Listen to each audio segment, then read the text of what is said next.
నమస్తే, welcome to our channel. మనతో పాటుగా స్టూడియోలో ఏపీ ఖమ్మ కార్పొరేషన్ డైరెక్టర్ అరసమల్లి శ్రీనివాస్ గారు ఉన్నారు. వారిని అడిగి కొన్ని వివరాలు తెలుసుకుందాం. నమస్తే సార్. నమస్కారం అండి. సార్, జగన్మోహన్ రెడ్డి గారు సంచలన ప్రెస్ మీట్ పెట్టారని చెప్పి ఆ ఛానల్లో చెప్తున్నారు. అసలు ఈ ప్రెస్ మీట్లో రాష్ట్ర అప్పుల గురించి మాట్లాడుతున్నారు ఆయన. కూటమి ప్రభుత్వం అధికారంలోకి వచ్చిన తర్వాత అసలు రాష్ట్ర అప్పులు పెరిగిపోయాయి, రాబడి తగ్గిపోయింది అంటూ కాగ్ రిపోర్ట్ కూడా నేను ఏదైతే చెప్పానో అదే చెప్పింది అని చెప్పి జగన్మోహన్ రెడ్డి గారు చెప్పడం. మరో పక్క చూసుకున్నట్లయితే కొన్ని ప్రెజెంటేషన్స్ వేసి మా హయాంలో రాబడులు పెరిగాయి, అప్పులు తగ్గింది, అప్పులు తక్కువ చేశాము, ఇప్పుడు అలా లేదు పరిస్థితి అంటూ ఆయన చేస్తున్నటువంటి కామెంట్స్ని ఎలా చూడాలంటారు? ఇప్పుడు వాళ్ళకి విశ్వసనీయత అనేటువంటి మొత్తం దెబ్బతినిపోయిందండి. ఇవాళ వాళ్ళు మాట్లాడి అబద్ధాలు మాట్లాడి వాళ్ళు బొంకి వాళ్ళకి నిజమేదో అబద్ధమేదో కూడా కన్ఫ్యూజ్లోకి వెళ్ళిపోయారు. అలాగే ప్రజలను కూడా కన్ఫ్యూజ్ చేయడం మొదలెట్టారు. ఫర్ ఎగ్జాంపుల్, పరకామణి దొంగతనాల గురించి మద్రాసులో పోయింది, లేకపోతే ఇక్కడ పోయింది, వాళ్ళ ప్రచారం ఎలా ఉంటుందంటే, చిన్న ఎగ్జాంపుల్ చెప్తా.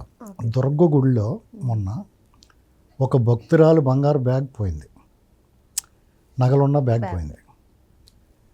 దాన్ని వాళ్ళ అనుకూల ఛానల్స్లో ఎలా ప్రచారం చేస్తారో తెలుసా? దుర్గగుడిలో బంగారం చోరీ, అమ్మవారి బంగారమా లేకపోతే దుర్గగుడి దేవస్థానం బంగారమా? జనాలు కన్ఫ్యూజన్. ఏమనుకుంటారు జనం? ఇలా ఉంటుందన్నమాట వాళ్ళది. అంటే వెర్రితలలి, అంటే ఏదో రకంగా బురద పుయ్యాలి అనేటువంటి ఆలోచన వల్ల ఏమవుతుందంటే జనాలకి వాళ్ళు నిజం చెప్తూ కూడా నమ్మరు ఎవడం. అది వాళ్ళకి తెలియట్లేదు, అది అనవసరం, మనం బురద జల్లేమో లేదా. వాళ్ళ ప్రతినిధి ఒక ట్వీట్ పెట్టి మీకు ఆట మొదలవుద్ది అన్నాడు. అసలు ఆటే లేదు ఇప్పుడు వరకు, ఇంకేం మొదలవుద్ది? ఆట చేంజ్ అయిపోద్ది అన్నాడా? అసలైన ఆట అన్నాను.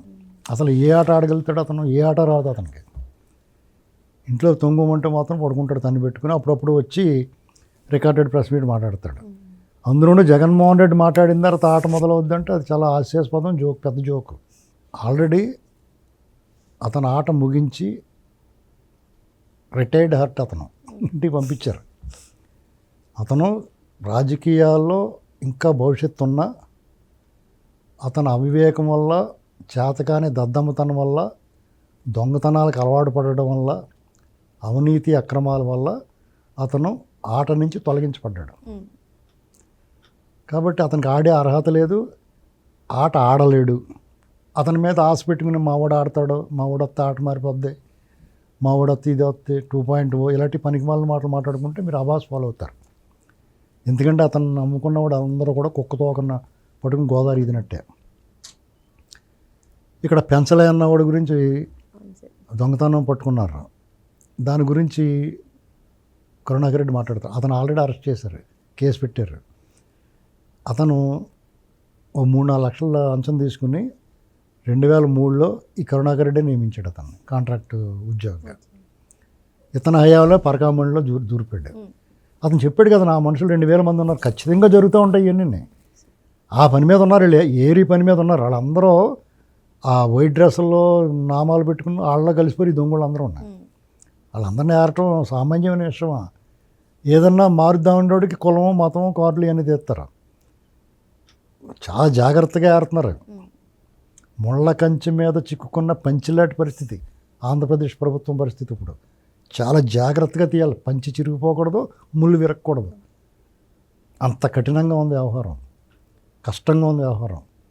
ఎందుకంటే ఇటువంటి వాళ్ళకి అవకాశం ఇచ్చిన పాపానికి అసలు వాళ్ళు రాజకీయంలో ఉండటమే మన దరిద్రం. అలాంటిది వాళ్ళు 5 ఏళ్ళు అధికారంలోకి వచ్చేసారు. వాళ్ళు 5 ఏళ్ళు అధికారంలో ఉండటం వల్ల ఇక అది ఆ రిపేరు, అసలు అభివృద్ధి, కొత్తగా ఏమైనా సాధించడం అనేటువంటిది పక్కన పెడితే రిపేర్ చేయటమే చాలా కష్టం అనుకున్న పరిస్థితి నుంచి ఇవాళ ఎంతో కొంత ఆశాజనకంగా ఉన్నారు జనం. ప్రశాంతంగా గుడ్ల మీద చేసి పడుకుంటున్నారు. మధ్యలో పీడకలల్లా ఇళ్ళు మధ్యలో క్రమం తప్పకుండా 15 రోజులకు 10 రోజులకు ఒకసారి ప్రెస్ మీట్ పెడతాడు వచ్చి. ఈ 10 రోజులు ఏం పీకుతాడో తెలియదు. కాగ్ రిపోర్ట్ అంట, ఇంకంతకన్నా ఇతను కాగ్ రిపోర్ట్ పట్టుకుని ఇతను చెప్తాడు ప్రెస్ మీటు. కౌన్సిల్లో బొత్స సత్యనారాయణ గారు మాట్లాడతాడు, దానికి సమాధానం చెప్తే అనకుండా పారిపోతారు. ఇక్కడైతే సమాధానం చెప్పి కూడా ఉంటాడుగా, నువ్వు చెప్పుకుంటా పోవచ్చు. వీళ్ళతో ఎలా వచ్చిందంటే, కౌన్సిల్లో వాళ్ళు ప్రశ్నలు వేస్తారు, కాగ్ రిపోర్ట్ల గురించి మాట్లాడతారు, అప్పుల గురించి మాట్లాడతారు, దానికి సమాధానం చెప్తున్నారు అనుకో వినకుండా పారిపోతారు వాకౌట్ అని. ఇక్కడైతే ఆ గొడవ కూడా లేదు, నువ్వేం చెప్పాలనుకుని చెప్పేస్తూ ఉంటావు. మా హయాంలో 2 ఏళ్ళు కరోనా ఉన్నా ఎక్కడ అప్పులు చేయలేదు. చాలా కరోనా ఉంది కాబట్టి నీ దద్దమ్మతనం బయటపడలేదు. దేశమంతా కూడా ప్రపంచమంతా ఇలా ఇబ్బందులు ఉన్నాయి కాబట్టి ఆ ఇబ్బందుల్ని దిగమింగుకున్నారు జనం. నిజంగా కనుక కరోనా ఉన్న సమయంలో, కరోనా వచ్చిన టైంలో చంద్రబాబు నాయుడు గారు లాంటి ముఖ్యమంత్రిగా ఉండుంటే చాలా మేలు జరిగేది ప్రజలకి. రెమిడిసివిర్ లాంటి బ్లడ్ మీరు తాగేసారు, మీ వాళ్ళు ఎటరో వాళ్ళు కట్టండి, ఆ బ్లడ్ తాగేసిన ఇంజక్షన్లు అమ్మారు చూసావా, అలాంటి బారిన పడకుండా ఉండేవారు. ఆక్సిజన్ కొరతలో, హాస్పిటల్ కొరత, బెడ్ల కొరత లేకుండా చూసేవాడు. ఎందుకంటే ఆయన దాన్ని చాలా ముందుగానే, అందరికన్నా ముందుగా శానిటైజర్, ఆ శానిటైజర్లో మాస్కులు ఇవన్నీ వాళ్ళ ఆఫీసుల నుంచే మొదలుపెట్టాడు. అందరికన్నా ముందు, దేశంలో అందరికన్నా ముందు. దేశానికి కూడా ఉపయోగపడేది ఆయన సర్వీస్, మిగతా వాళ్ళకి కూడా. ఈయన మెడిటిక్ జోన్ నుంచి తయారైనయే అప్పుడు ఉన్న వీళ్ళు వాడిని అన్నినప్పుడు చెప్పుకునడం మన దురదృష్టం ఏంటంటే అతను ఎన్నో చావుల్ని దాచేసారు వాళ్ళు. ఎందుకు తెలుసా? చావులు ఎక్కువ చూపిస్తే యాక్చువల్గా ఆ చనిపోయిన వాళ్ళ కుటుంబాలకి ప్రభుత్వం, కేంద్ర ప్రభుత్వం కూడా కొంత సాయం చేసింది. ఆ సాయం అందనివ్వకుండా ఆ చావులు దాచేశాడు. కారణం ఏంటి?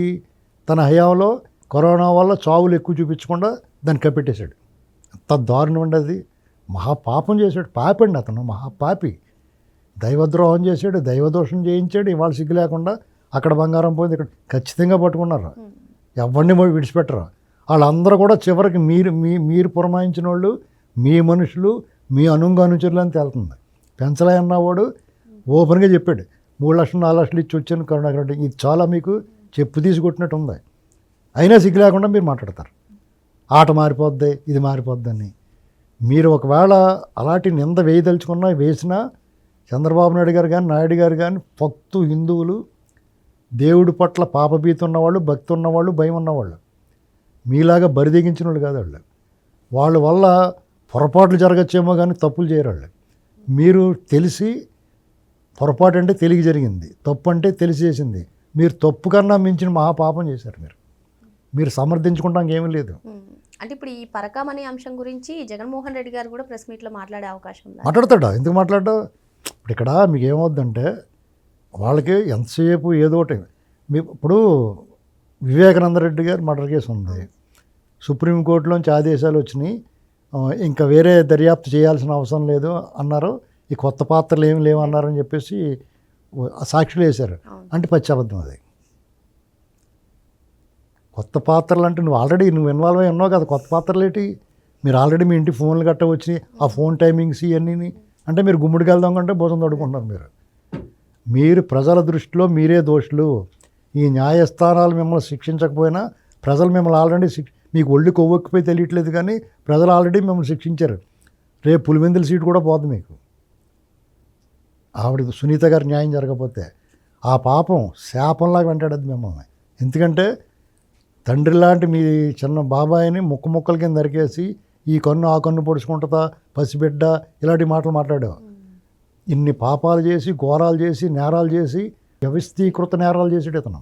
సెంట్రలైజ్డ్ క్రైము, సెంట్రలైజ్డ్ కరప్షన్ చేశాడు.